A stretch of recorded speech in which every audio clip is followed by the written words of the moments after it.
Hello all, ఈరోజు మనం సింపుల్గా పెసరపప్పు చారు ఎలా చేయాలో చూద్దాం. ముందుగా దీనికోసం ఒక ప్యాన్లోకి ఒక హాఫ్ కప్ పెసరపప్పు తీసుకుందాం. ఇప్పుడు మంటను లో ఫ్లేమ్లో పెట్టుకొని ఇవి కొద్దిగా కలర్ చేంజ్ అయ్యి మంచి స్మెల్ వచ్చేంత వరకు ఫ్రై అవ్వనివ్వాలి. ఇలా ఫ్రై అయ్యాక స్టవ్ ఆఫ్ చేసుకొని వీటిని ఒక 15 మినిట్స్ నాననిద్దాం. తర్వాత వీటిని ఒక కుక్కర్లోకి తీసుకొని ఒక 1 కప్ వాటర్ యాడ్ చేసి ఇందులోనే కొద్దిగా పసుపు, నూనె వేసుకొని దీన్ని 4 విజిల్స్ రానివ్వాలి. 4 విజిల్స్కి మెత్తగా ఉడికిపోతుంది. ఇప్పుడు పప్పు గుత్తితో ఒకసారి ఇలా మెదుపుకుందాం. తర్వాత మీ పులుపుకు తగ్గట్టు కొద్దిగా చింతపండు గుజ్జు కూడా వేసుకొని ఇంకొకసారి మెదుపుకోవాలి. ఇప్పుడు ఇందులోనే కొద్దిగా వాటర్ యాడ్ చేసుకుందాం. మరీ ఎక్కువ వేయద్దు.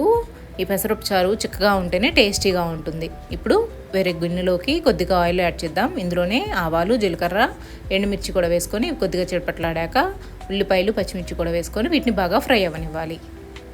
తర్వాత ఇందులోనే కొద్దిగా కరివేపాకు, టమాటా కూడా వేసుకొని టమాటాలని మెత్తగా మగ్గనిద్దాం.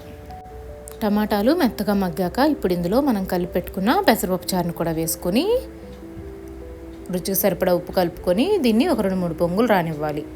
ఫైనల్గా కొద్దిగా కొత్తిమీరతో గార్నిష్ చేసుకుంటే సూపర్ టేస్టీగా ఉంటుందండి. అలాగే ఇది హెల్దీ రెసిపీ కూడా. మీకు ఈ రెసిపీ ఎలా అనిపించిందో కామెంట్ చేయండి. వీడియో నచ్చితే లైక్ చేసి సబ్స్క్రైబ్ చేసుకోండి.